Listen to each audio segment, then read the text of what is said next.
Alright, we are starting chapter 9 today, and we are going to talk about square roots. So tomorrow we're going to do an activity to kind of visualize what a square root is, but to kind of start with the definition, a square root of a number n is a number m such that m squared equals n. So we're talking about squares today. So the question I'm going to ask over and over again, for the most part, what number times itself will give me this number? Okay, so let's just jump into some examples. Probably easier just to jump into some examples and explain it more. For this first one, if I want to find the square root of 16, what this means is I want to find the number that I can multiply by itself and I can get 16. So if you start thinking through your numbers, 1 times 1 gives me 1, 2 times 2 gives me 4, 3 times 3 gives me 9, 4 times 4 gives me 16. Since 4 times 4 gives me 16, 4 is my square root. Now here's the thing, is we have 2 square roots for every integer because, yes, I can take 4 times 4 and give me 16, but if we kind of think back to our integer rules, I can also take negative 4 times negative 4. That will also give me 16. So 4 is a square root, and negative 4 is a square root, which is why right here they say I want the square roots of the number. Now you can either write 4 comma negative 4, or we have a sign that has a plus sign over a minus sign. We call that plus or minus 4. That covers the positive and negative numbers. That's how I'm going to be writing the square roots of these numbers. Okay, what if I want the square root of 64? Okay, you're asking yourself, what number times itself gives me 64? Okay, well, hopefully you're thinking 8 times 8. Now, since I can take 8 times 8, give me 64, 8 is going to be one of my square roots. And remember, we will always have 2, and it's always going to be the opposite. So I can also take negative 8 times negative 8, and will also give me a 64. So my answer would be plus or minus 8. Okay, and last one. If I want to find the square root of 256. Alright, so if I think through my numbers, the highest multiple I know is 12 times 12 is 144. So if you keep going higher, you might notice that I can take 16 times 16 and it'll give me 256. Which means I can also take negative 16 times negative 16, and I can get 256. So my answer would be plus or minus 16. Now what I'm hoping you're realizing is that not all numbers have a perfect square root. Now there are some numbers that are what we call perfect squares. So the numbers that we've seen so far, 16 is a perfect square because it has an integer whole root. 64 is a perfect square. 256 is a perfect square. So what we're going to do on the top of your paper, we're going to draw a number line, and we're going to start listing out some of these perfect squares. So the first perfect square I have is 1, right? Because I can take 1 squared, and I get 1. Now if I take 2 squared, I get 4. If I take 3 squared, I get 9. So these numbers that you see inside that radical sign are my perfect squares. So let's keep going. I have 4, and 4 squared gives me 16. So inversely, the square root of 16 is 4. If we keep going, the square root of 25 gives me 5. For 6, the square root of 36 gives me 6. We have the square root of 49 gives me 7. 8 times 8 gives me 64. 9 times 9 gives me 81. And keep going. We've got 10 times 10 gives me 100. 11 times 11 gives me 121. 12 times 12 gives me 144. Alright, 13 is where we get into some territory. You may not know 13 times 13 gives me 169. Okay, 14 times 14 gives me 196. Let's do 2 more. 15 times 15 gives me 225.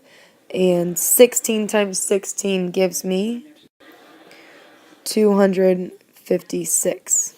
Okay, so these are going to be really useful for this next section down here where we want to approximate the square root to the nearest integer. So I have 3 of these examples for you.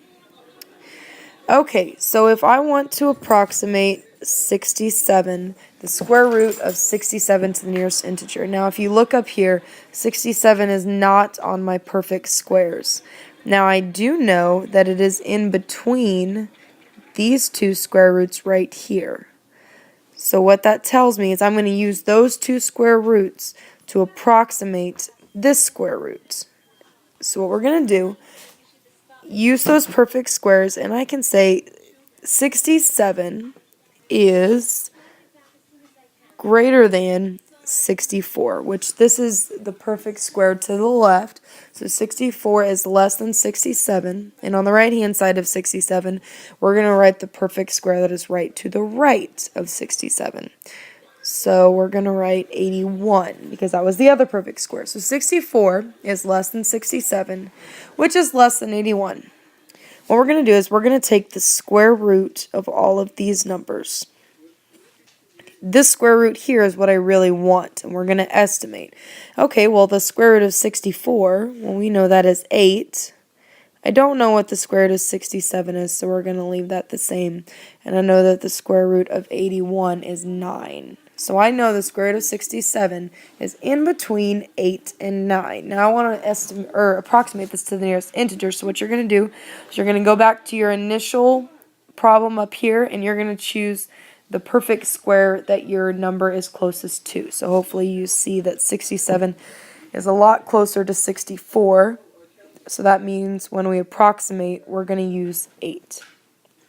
Okay, so just takes a little bit of practice. Let's do 51. Okay, so I want to find the 2 perfect perfect squares that are just smaller and just larger than 51. So hopefully if you look at your list, you know that 49 is the closest square root to the left, or the closest perfect square to the left of 51, and 64 is the closest perfect square to the right of 51. Okay, and now we're going to go through and we're going to take the square roots of all of these numbers and then simplify. The square root of 49 is 7. We don't know what the square root of 51 is, but I know that the square root of 64 is 8. So I know the square root of 51 is in between 7 and 8. Now I just need to pick which one it is. So if you look at the initial problem, 51 is closer to 49, so we are going to use 7 for approximation. All right, and last one here. Let's do 125. Okay, so I want you guys to take a second, look at your list. I want you to find the perfect squares right to the left and right to the right of 125. Pause the video, and once you write down your perfect squares, then unpause it. Hopefully you chose 121 is less than 125, which is less than 144. So if we go through and take the square root of all of our numbers, the square root of 121 is 11. We're going to leave the square root of 125 as it is, and the square root of 144 is 12. Okay, so the square root of 125 is in between 11 and 12. And if you look at your initial numbers, 125 is closer to 121, so we are going to use 11 for approximation. Okay, so the last thing we want to do is actually solve equations using square roots. So, if I have an equation that says a squared equals 9. Now, when we're solving equations, we are always thinking about inverse operations. The inverse of addition is subtraction. The inverse of multiplication is division. So we need to know what the inverse of squaring a number is, because if I'm solving for a, I need to get rid of that a squared. So the inverse of squaring a number is by taking the square root of the number. So to get rid of that a squared, I'm going to take the square root of a squared, which is going to cancel out, and I'm just going to be left with a. But just like with everything else, if I take the square root of one side, I have to take the square root of the other. So the square root of 9 is going to be plus or minus 3. Remember, we need to include both the positive and the negative possibilities, because if you plug positive 3 back in for a, 3 squared does give me 9, but I could also plug in negative 3 for 9 and it would still work. Okay, if I have n squared equals 25. Okay, we're going to do the same thing. If I want to get rid of that squared, I'm going to take the square root of both sides. My square root and my square cancel each other out. I'm just left with n. Okay, in the square root of 25, we want to include both the positive and negative numbers of that square root. So my answer would be plus or minus 5. And last one here. If I have 2x squared equals 200. Okay, just like usual, whenever we're solving equations, if I want to solve for x, I need to isolate x. I have to get it all by itself. So I do have to get rid of that squared, but before I do that, I want to make sure I have just x squared by itself. So I need to get rid of this 2 right here. So hopefully, you know that we need to divide both sides by 2. So I have x squared equals 100. And then now, if I have x squared and I want to solve for x, I can take the square root of both sides. So I have x equals plus or minus 10.